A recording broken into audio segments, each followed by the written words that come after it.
Saludos América Latina y el Caribe. Nos encontramos con Mercedes Mayor Lasalle. Ella es de la OMEP, de la Organización Mundial para la Educación Preescolar. Ya dentro de pocos meses asume la presidencia mundial. Viene desde Argentina y también participa en este foro internacional. Mercedes, quisiéramos saber desde la primera infancia cuáles son esos temas importantes en la agenda de inclusión y equidad. Bueno, para mí lo más importante son los derechos humanos. Todos los niños y niñas desde el nacimiento tienen derecho a la educación y esto hay que resaltarlo en primer lugar. Después, por supuesto, nosotros estamos acá para empujar la construcción de una política pública que verdaderamente deje de tener como enunciado la equidad y la inclusión, ¿no es cierto?, y sea realmente una realidad. En ese sentido, estamos aportando a través de nuestras ideas, a través de la presentación de un estudio regional que realizamos junto con CLADE y junto con EDUCO, y estamos presentando las conclusiones y los ejes que deberían cambiar en la construcción de los sistemas también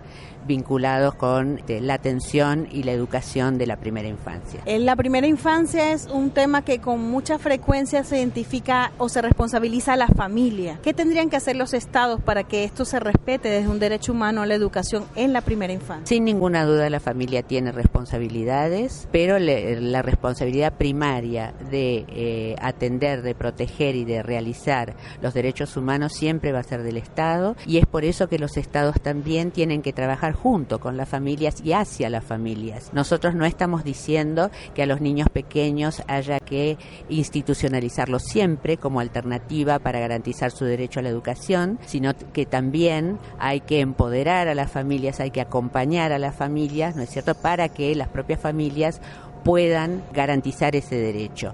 Por esa razón es que es tan linda la educación infantil, porque tiene distintos formatos y modalidades. Pongamos el caso de Cuba, ¿no es cierto?, con su programa Educa tu Hijo, que son desarrollos programáticos y curriculares que se desenvuelven dentro de las comunidades con la participación de las familias y de las propias entidades de la comunidad y distintos actores.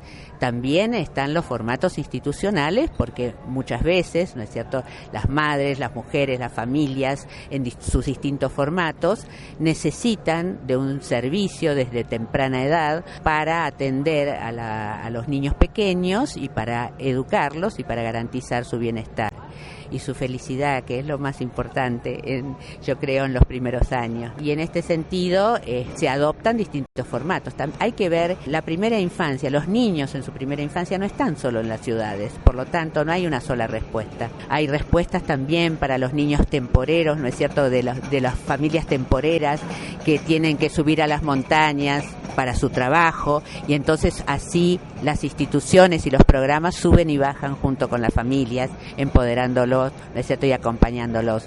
Lo mismo pasa cuando uno mira en el Chiloé, por ejemplo, las estrategias que tiene JUNJI, la Junta Nacional de Jardines de Infantes, para acompañar el derecho de esos niños que a lo mejor están cada uno solo en una isla, pero que están comunicados entre sí, que están atendidos, los padres están acompañados con materiales didácticos. Y bueno, y en las ciudades sin ninguna duda lo que nosotros llamamos la escuela infantil o el jardín maternal y el jardín de infantes, el kindergarten, porque en América Latina los nombres de las organizaciones son diferentes, de las instituciones son diferentes, pero lo más importante es que haya oferta, que haya posibilidades de acceso al derecho, ¿no es cierto?, y que además de acceder al derecho se encuentren con una institución de calidad que abra a la cultura, ¿no es cierto?, de todos y todas, abra a la cultura y al conocimiento, a los lenguajes de las artes, al movimiento para todos los niños pequeños. ¿Te parece que hay una tendencia de retrocesos de derechos y que se está normalizando la cultura del odio, la cultura de la violencia? ¿Qué podríamos hacer en los espacios de formación de la primera infancia para que esta sea más bien una cultura democrática o hacia la diversidad? Sin ninguna duda la paz se construye desde la primera infancia y los seres violentos, ¿no?, se construyen desde allí. Yo creo que sin ninguna duda hay una herramienta humana que tenemos, que es la palabra, que es el juego, que es la posibilidad de habilitar escenarios pedagógicos de educación no violentos.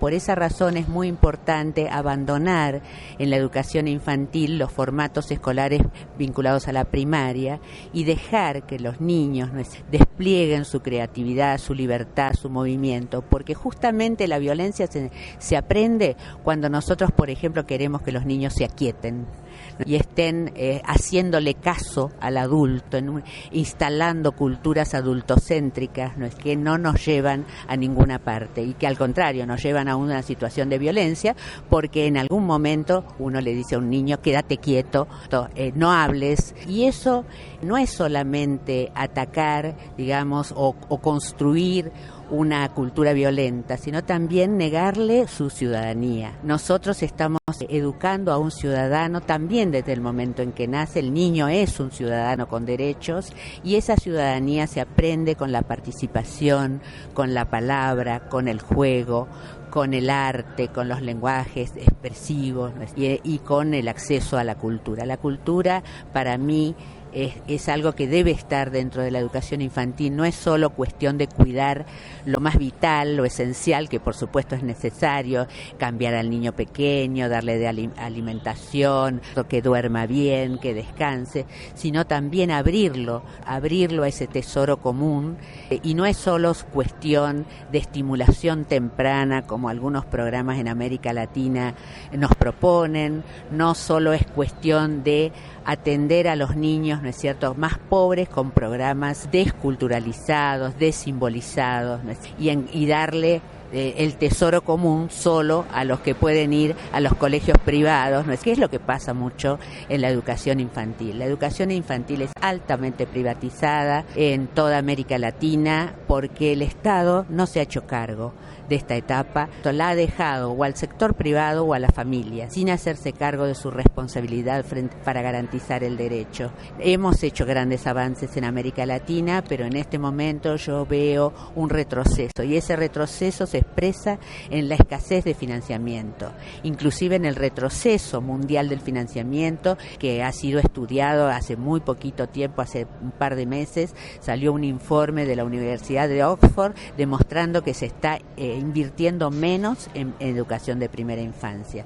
Entonces, otro aspecto importante es que haya más financiamiento para que haya más educación infantil y para que además esa educación infantil sea gratuita, sea accesible y sea para todos. Finalmente, una historia de inclusión que te haya tocado el corazón y que nos puede ayudar también a aprender esa luz de esperanza. Bueno, la inclusión pasa por muchos lugares, ¿no? Yo he trabajado mucho en contextos de pobreza y sigo trabajando en contextos de pobreza, en jardines que fueron de origen comunitario y que se han ido transformando y se han ido regularizando, y el Estado se ha ido haciendo cargo, por ejemplo en la provincia de Buenos Aires, en el conurbano bonaerense. Recuerdo particularmente uno de los jardines que fue fundado por un grupo de mujeres albañiles en plena crisis del 2001, y que ellas se dieron cuenta, una de ellas me dio el testimonio, que se dio cuenta que solamente con cuidar a los niños no alcanzaba, y que era importante que mientras ellas construían el barrio, los niños estuvieran no solo guardados, sino también educados. Y así fue como fueron acercándose al gobierno de la provincia de Buenos Aires y buscando apoyos, y formaron el primer jardín comunitario que se llamó Rincón de Damián, y luego consiguieron maestros calificados que también puso la provincia, y bueno, y hoy tienen una linda institución educativa y comunitaria, con signo comunitario, porque si hay algo que da calidad a la educación infantil es que sea comunitaria, es que esté abierta a la comunidad, que se deje perforar y que además ingrese se comunique desde la institución hacia la comunidad también, y desde la comunidad hacia la institución. Porque hay un proverbio africano que dice: para educar a un niño hace falta la tribu. O sea que necesitamos del Estado, necesitamos de la comunidad, necesitamos de la familia para educar a